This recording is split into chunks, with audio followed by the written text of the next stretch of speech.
जय हिंद दोस्तों, UPSC daily MCQ series में आप सभी का स्वागत है।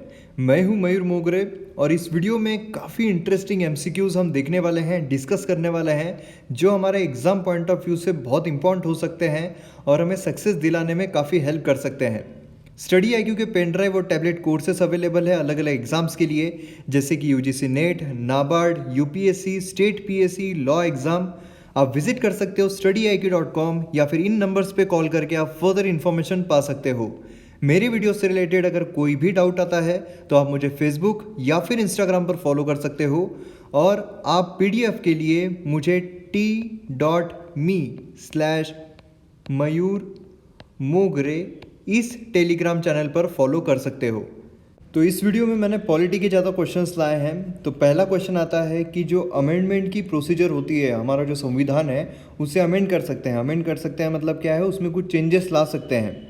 जैसे समय के अनुसार सब चीज़ें बदलती है, तो हमारे संविधान में भी अगर कुछ बदलने की ज़रूरत पड़ती है तो उसे हम अमेंडमेंट कहते हैं। तो यहाँ पर उसकी प्रोसीजर क्या है, करेक्ट प्रोसीजर।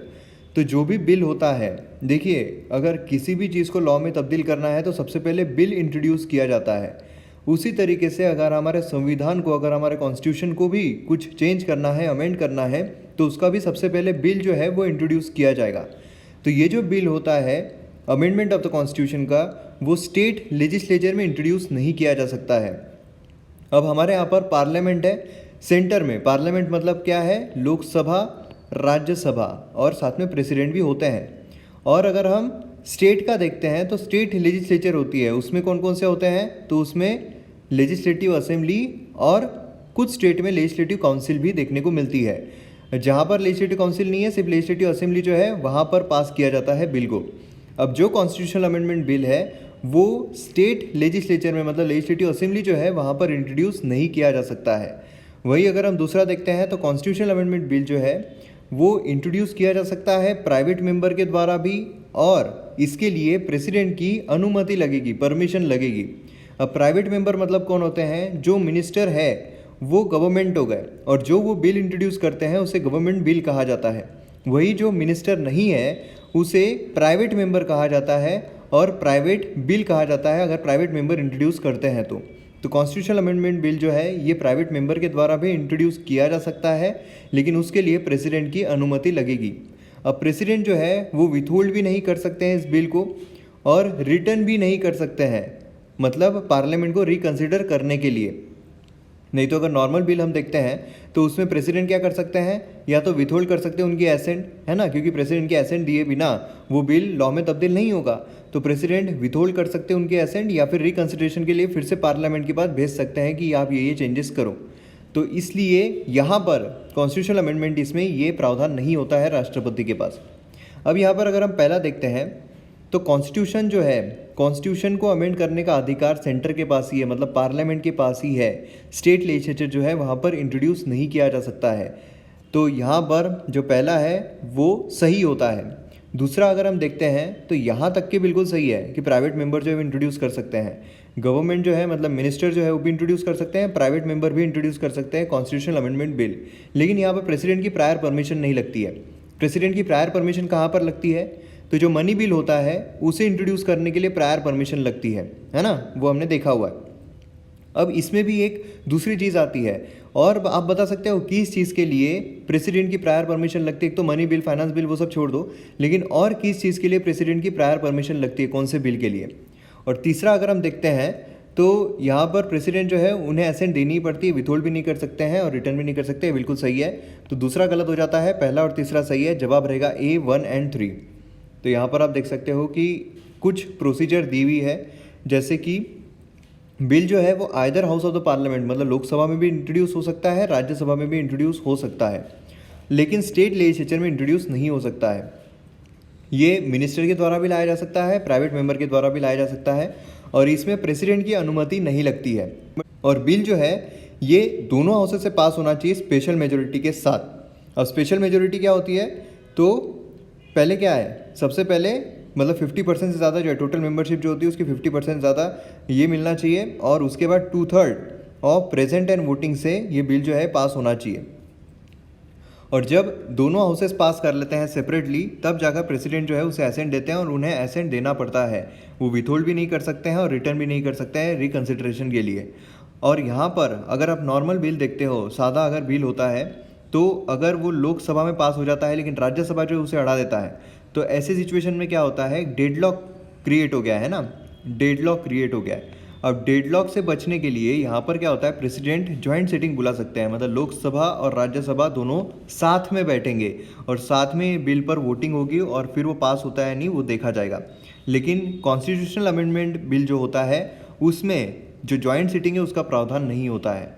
और यहाँ पर एक चीज़ बहुत ख़ास है, वो ये है कि अगर फेडरल स्ट्रक्चर को कोई चीज़ चेंज कर रही है तो उसके लिए half of the state legislature जो होता है उसकी भी अनुमति लेनी पड़ती है। क्योंकि अब अगर जीएसटी देखते हैं तो जीएसटी क्या कर रहा था, जो वैट है उसे हटा रहा था, है ना, पूरा सब्स्यूम कर रहा था। इसीलिए वैट जो है मतलब फेडरल स्ट्रक्चर, क्योंकि स्टेट में वैट लागू हो रहा था तो स्टेट का कुछ चेंज कर रहे थे यहाँ पर, इसीलिए जो हाफ ऑफ द स्टेट है उसका रेक्टिफिकेशन भी लगता है।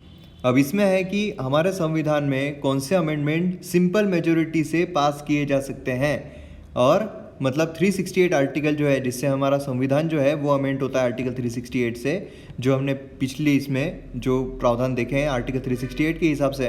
तो यहाँ पर सिंपल मेजोरिटी से कौन कौन से अमेंडमेंट पास हो सकते हैं, तो 5th शेड्यूल जो कि शेड्यूल एरिया शेड्यूल ट्राइब के एडमिनिस्ट्रेशन की बात करता है, 6th शेड्यूल जो कि ट्राइबल एरिया जो है उसके एडमिनिस्ट्रेशन की बात करता है, और representation of states in the parliament.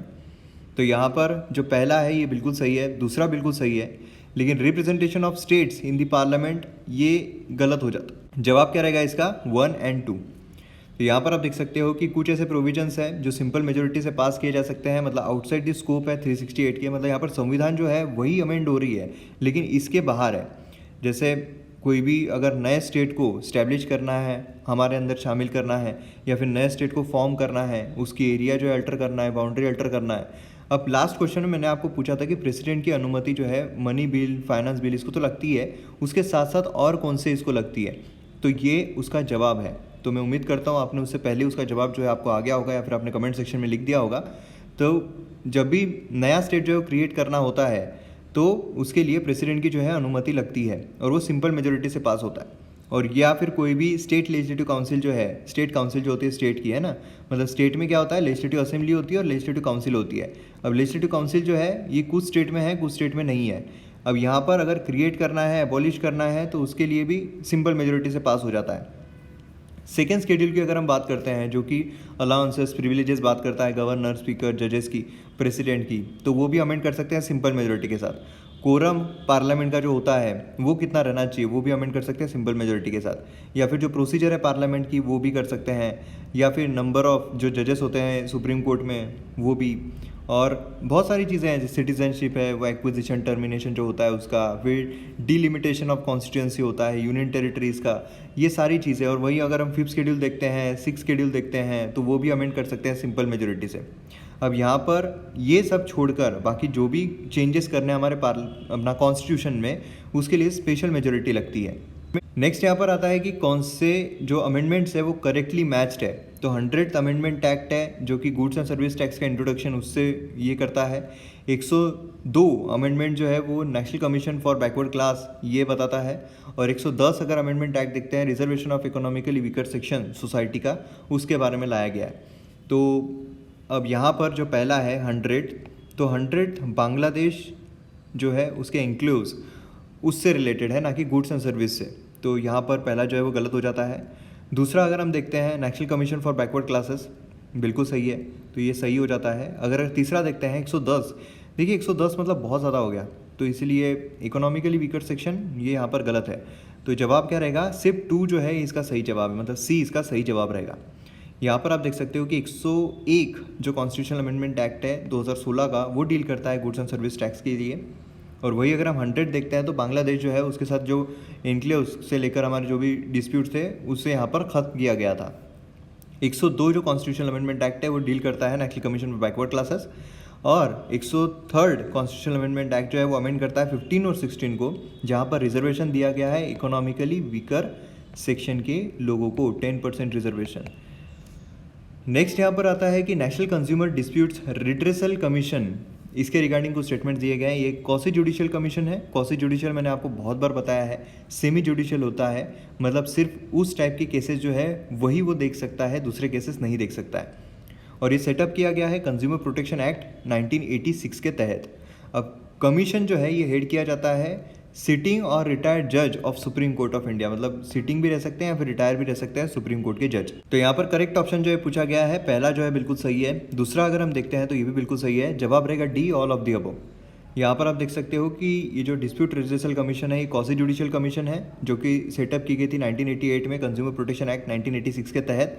और ये हेड किए जाते हैं सिटिंग या फिर रिटायर्ड जज जो होते हैं सुप्रीम कोर्ट के, उनके द्वारा। और स्टैट्यूटरी प्रोविजंस है ना, क्योंकि एक्ट के तहत है तो ऑब्वियसली कि स्टैट्यूटरी बॉडी रहेगी।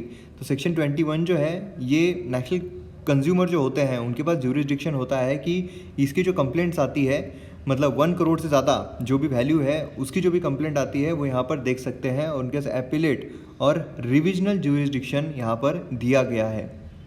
नेक्स्ट यहाँ पर आता है कि यूनियन एग्जीक्यूटिव, इसमें कंसिस्ट होते हैं president, vice president, prime minister, council of ministers only. Next आता है कि मिनिस्टर जो है, जो कि मेंबर है एक हाउस का, और उसके पास राइट होता है बोलने का और वोट करने का दूसरे हाउस में भी। अब देखिए यहाँ पर दूसरा जो है वो स्टेटमेंट क्या कहता है कि अगर कोई इंसान, फॉर एग्जांपल नरेंद्र मोदी है, ये लोकसभा के मेंबर हैं और उनके पास ये अधिकार है कि राज्यसभा में वो जा सकते हैं, बोल सकते हैं और वोटिंग भी कर सकते हैं। अब यहाँ तक तो पहला स्टेटमेंट बिल्कुल सही है, लेकिन जो ओनली आ रहा है ना ये यहाँ पर गलत हो जाता है, क्योंकि अटॉर्नी जनरल जो है वो भी इसमें गिने जाते हैं, इंक्लूड किए जाते हैं, इसीलिए ये गलत हो जाता है। दूसरा अगर हम देखते हैं तो यहाँ पर नरेंद्र मोदी जो है वो लोकसभा में बोल तो पाएंगे, वोट कर पाएंगे क्योंकि वो लोकसभा के ही मेंबर है, लेकिन राज्यसभा में वो बोल तो पाएंगे, अटेंड कर पाएंगे प्रोसीडिंग्स, लेकिन वोट नहीं कर पाएंगे।